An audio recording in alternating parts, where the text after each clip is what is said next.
Beginning far back in history, the stick and poke method was the main form of tattooing. However, it has come far throughout history. But hold up, we're getting ahead of ourselves. Let's ask this question first. Why would a person get a tattoo? It's one of the ultimate forms of expression. It's something nobody can take away from you. So, there's a lot of appeal to that. Although passed down through generations since at least the 18th century, tattooing has remained in society. As such, it is ever evolving. What tattooing was considered 20 years ago is not necessarily what it's considered today.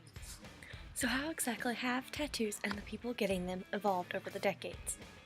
I find a lot more like art majors and stuff getting into tattooing now. It's become a lot more legitimate form of art. So you have people who have a legitimate art background that were, phenomenal painters that are now tattooing and transferring that into tattoo.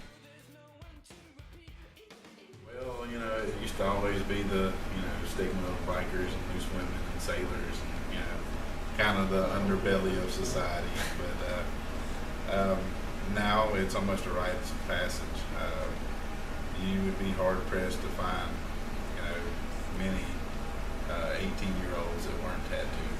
Or at least had one little tattoo hidden somewhere, whether their parents knew it or not. So, I think people aren't thinking artistically as to where it goes and how it will fit on the body. But it's more important for women that it works out that way. So they see in popular culture something that accents body structure nicely, it looks nice on the body, and then it goes through a trend for a little while and changes. Like right now, the latest trend is like the sternum, lower part of the sternum, like between the breasts and under them, at like a upside down V almost. Before that, the side of the breast under the armpit. Before that it was, like the side of the hip, and that it was lower back. Alright, now we have an idea of how tattoos have changed and about their placement. We have to ask one question that helps explain the change. How have tattoo shows influenced the tattoo industry? TV has influenced tattoos a lot.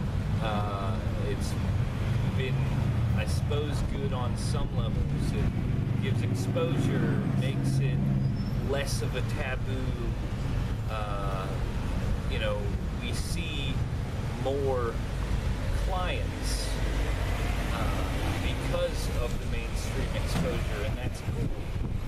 But it also, I think there were more cons than there were pros, to me at least.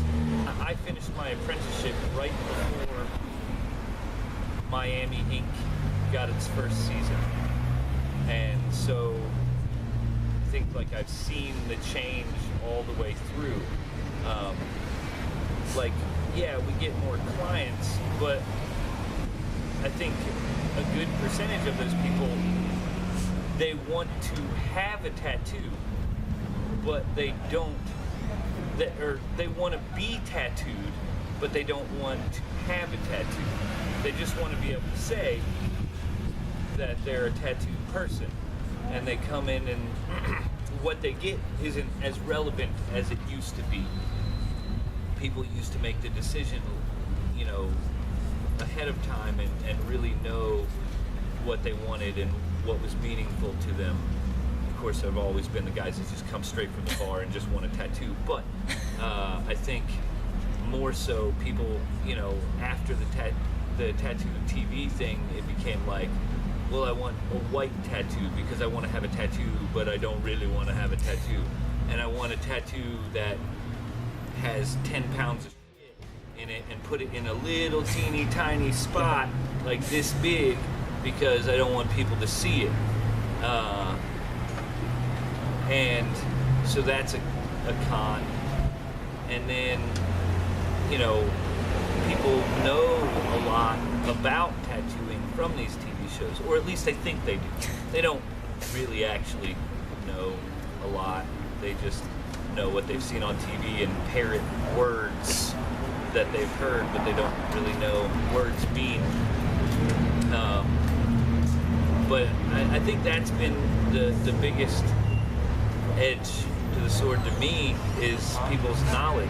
When I got tattooed before the shows came on, it was this like scary and mysterious thing, and you walked into a tattoo shop and you'd never seen the inside of one before, and it was so cool and scary, and there were all these big tattooed bearded motherfuckers that were like horrifying, and you went in and you did it, and you walked out like proud of yourself for overcoming these odds, I guess. I don't know, but the more they put it on TV, it's like pulling the curtain back and revealing the wizard more and more, you know? And the wizard is really just some fat, bearded fuck that sits in a chair all day long and gets no exercise and has poor habits, and I don't know, it's not as scary and cool anymore, and I miss that. So, yeah, thanks. And finally, what is the process of tattooing?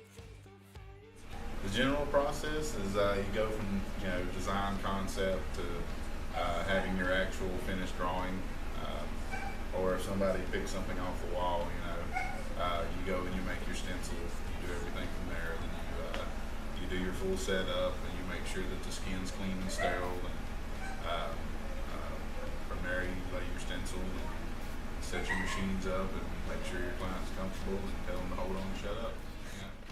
How does the tattoo gun even work? Like an electromagnetic setup.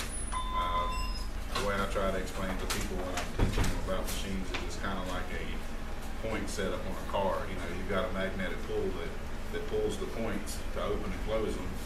Well, it's kind of the same way with the tattoo machine. You've got two magnetic poles, and it pulls an armature bar, which moves the needle in and out, kind of like a sewing machine. So the needles, there's a common misconception. A lot of people think that it's just like one needle or something like that. It's not. It's actually a bunch of small needles grouped together.